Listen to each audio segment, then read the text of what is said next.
If you've been following me or decided to randomly check out my channel for whatever godforsaken reason, you might take a look at all my content and go, wow, that is a shitload of f***. And you're right, it is a shitload of f***, because here's a condensed list of all my content. Stream highlights, variety talk segments, long-form video essays, song covers, streaming tutorials, gaming live streams, chatting live streams, and shit posts. A shitload of f***. For the longest time, I've been hesitant on making several channels because I didn't want to manage a bunch of different channels, and the only channel that I have right now, other than this one, is a VOD channel that archives my Twitch streams, which I am now discontinuing. Oopsies. The reasoning was that I didn't want to flood my own channel with a bunch of VODs because then all my other content would get drowned out. But little did I know, I was doing exactly that without even realizing it. I am making way too diverse content that my channel has no identity or has conflicting identities that no one really knows what my channel is about. And honestly, I don't even know what my channel is about.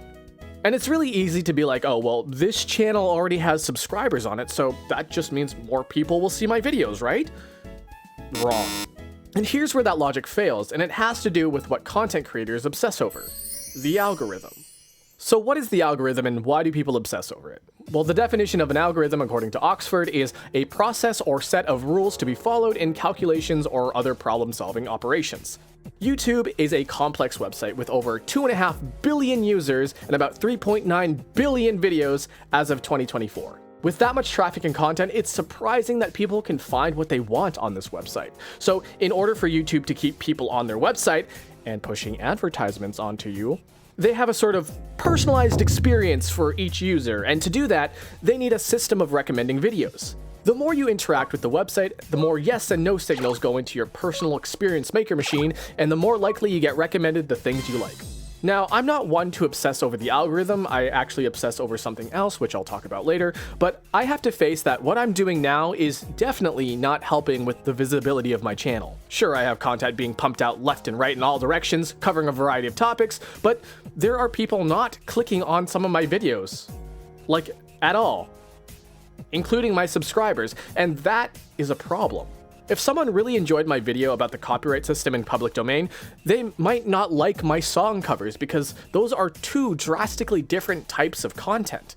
And if a subscriber sees your video pop up in their subscription feed and not click on it, the algorithm doesn't like that and will suggest your videos to them less, and more importantly, to others, even if you're posting something that they might like. And that's why it's important that you make videos that are consistent to your target audience, or for some people, what you're known for. If your video has a low click-through rate and low views, it's harder for it to rely on other factors in the algorithm, such as viewer retention, amount of likes, or upload frequency. If your video has gotten to this point, unless people are actively searching for your content, or your content is just that niche, you're likely out of luck. This is why you can still find old meme videos high in the search recommendations because 1, their previous success in the algorithm, and 2, you are actively looking for it. Even though no one is being recommended Charlie Bit My Finger or Cute Sneezing Panda in their suggested videos or homepages, it still shows up as the first results when you look for them. Now, click-through rate is the percentage of people who get your video recommended to them and click to watch your video. Having a 100% click-through rate means 100% of people who were recommended your video through suggested videos or related videos clicked to view your video. A 50% click-through rate means that half the people who saw your video clicked to view it. Click-through rate is important for new channels or channels looking to build their audience. Fill out your metadata appropriately, make an appealing thumbnail, craft a catchy title, and write your description with consistent words related to your video. Do not try to hit a general audience, you are shooting yourself in the foot. But a clickbait thumbnail and an eye-catching title isn't enough. Once someone has clicked on your video, the real challenge begins. The longer they stay on your video, the more likely they'll get recommended your videos, and the more positive aspects you nail in the algorithm, like retention rate, likes, comments, and subscribes during that video, the more likely YouTube will recommend your video again to even more people. And the cycle repeats over and over and over and over again until you reach a point where it fizzles out because people stop feeding the positive points in the algorithm. So it's important to make meaningful content, not just clickbait and brain rot. Unless your target audience is children under the age of 8, then I have the right to call you a child abuser. Here's a fun fact about the algorithm that I experienced firsthand. When you upload a video to YouTube, it'll initially send out recommendations to people who have previously watched at least one of your videos or people who have a general interest in your topic, and about 200 people will get recommended initially. If no one clicks on that video, YouTube will stop recommending that video almost entirely. This video about eating spaghetti every day for probably the rest of my life initially got pushed out to about 200 people in the first 7 hours of being uploaded, and yet only 9 people clicked on the video. And after that, the impression rate reduced to almost a flat line. But like I said before, click-through rate isn't the only thing that pushes videos in the algorithm. My most successful video about the public domain got pushed out to about 200 people in an hour and a half, and by 7 hours, the same amount of time my spaghetti video got 200 impressions, the public domain video got over 12,000 impressions, despite having a significantly worse click-through rate and view count. That's because people watching the public domain video are watching for much longer, even if it was only 2 people who watched it in the first 200 impressions. If 60 people watched my spaghetti video for the whole duration of 1 minute, that is 60 minutes of total watch time. But if 2 people watched my public domain video for the entire 30 minutes, that's 60 minutes of watch time, resulting in the same amount of watch time with significantly less views. But we also have to keep in mind that there are other factors at work, like comments, likes, and shares. So the more effort and thought that you put into your videos, the more likely you start to build a community, and building a community is crucial for long-term success. Which is more important to a musician? 1,000 fans that might show up to a show, or 10 dedicated fans that show up to every show that you do? And this is why I'm so avid on making genuine, meaningful content that reaches people as opposed to popular trend-chasing content. Because yeah, I could make a Calling Freddy Fazbear at 3 a.m. video 3 days a week, but I'm not that dedicated to my numbers to reduce my personality to that kind of brain-eating amoeba.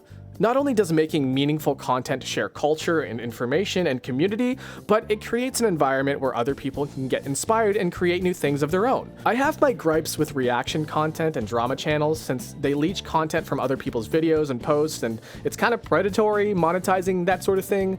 But these channels spread information and give a sense of unity with the viewers engaged with it. As long as the sources are credible and are not misconstrued, there is a time and place for less inspired content. So for a successful video, you need a mix of all kind of aspects to make sure your video does well. Make compelling content, make attractive looking thumbnails and titles, and be consistent. Not just consistent in upload times, but consistent on topics you post about. And this doesn't go to say that if you follow these steps, you will be successful. The algorithm just does its thing sometimes. And this is the advice I wish I took seriously before I started as a VTuber, because I thought I could just be satisfied with doing my own thing and making videos for the sake of making videos, but it just starts to feel lonely doing things and not having anyone to talk about things with. So now, I'm going to implement it, even if I have to manage multiple channels. Now, I'm not fully invested in this hobby. Yes, hobby! In order to become famous or make bank, I genuinely have things I want to share with the world and contribute to. When my Zenless Zone Zero tutorial absolutely flopped, a game that I am very invested in and want to help people understand and get better at, it made it hard for me to want to make more. And even though in my video I said that I would only make 1 or 2 videos about it, the truth is that I wanted to make more. But what is a teacher to an empty classroom? So starting today, I'll be having not 2 channels, not 3 channels, but 4 channels, all fed from different things that I'm interested in and love, and each with a different goal set in mind and a different type of community that I want to nurture. Here on this channel, the channel that you're watching this video on, will be my main channel, Akira Dolce. I'll be posting video essays, info dumps, and long-form video topics. These videos will primarily be about my obsession and things that I just genuinely find interesting. Things like anime, games, psychology, language, life stories, everything about me and just what I'm interested. I love learning and I love teaching, so hopefully we can learn something together. My goal with this channel is just to have a creative outlet and share information, things that I've seen and things that I think are worth talking about. My next channel is my VTuber channel, Akira Dolce VT, or Akira Dolce channel. This channel will be a host to all my VTuber activities such as highlights, clips, chatting streams, and variety show content. This will closely be aligned to what you'll see on VTuber clip channels and similar to what corporate VTuber channels are doing. My goal with this channel is to become closer to others in the VTuber community, since there's a lot that has yet to be done in this community and many different avenues of creativity when it comes to avatar-based content. Hopefully I can be inspired to make some meta-breaking progress or create a story through interactions with my viewers and other VTubers. The third channel is my gaming channel, Dolce Games. This channel will be home to all gameplay-related content, things like gameplay tutorials, challenge run videos, and reviews. Everything will be edited, cut down, and digestible. I love helping people get better at video games, and the more we share techniques and tricks in our favorite video games, the more we can unlock aspects in our favorite games that were never thought possible. Like, look at the Smash community and their contributions to finding new character techniques, making their favorite characters more viable in competition, or people trying to beat Pikmin without making any new Pikmin using glitches, or the speedrunning community. I want to be part of that, and right now my current obsession is Zenless Zone Zero, so I want to help enrich people's experience with that game. For now. I also want to review games that left an impression on me so I can let people know what there is to appreciate. Or scorn. My last channel will be my music channel, DJ Dolce. Not much to say about this, but it will most likely be song covers and hopefully original songs, all of which will likely be mixed and produced by yours truly. I've been mixing music for a number of years now, but I never really felt like I was growing as a producer or an engineer. I want to collaborate with many different people and learn new techniques I have yet to try, and feedback is always appreciated. Some of these channels definitely have some overlap. I might want to make a video essay about shadows from Persona 4 and what they represent, hint hint, and that could either be uploaded to the main channel or the gaming channel depending on how I feel about it. If it's more of like an analysis video, I'll probably upload it to the main channel. If it's more like a review, I'll upload it to the gaming channel. And of course, VTubers will play video games and make song covers. If it's a collab with other VTubers, it might go on the VTuber channel, or it just, might go onto the music or gaming channel. It just comes down to what feels best. Again, video creation has always been a hobby for me. I'm not in this to make money, or to become famous, or make it my job. There are people who spend most of their life learning how to get better at basketball, but never strive to make it into the NBA. Because they just love doing one-on-ones with their friends. I want to learn the algorithm so I can feel closer connected to the world. I want to share my thoughts and hear the thoughts of others. I've always been bad at making friends and talking to others, but I'm pretty good at making videos. So if I'm a mute, then these videos are my sign language. So I hope we can talk again real soon. And thank you for spending your time with me. And if you've made it this point in the video, that means more to me than you might realize. I really appreciate it. Thank you.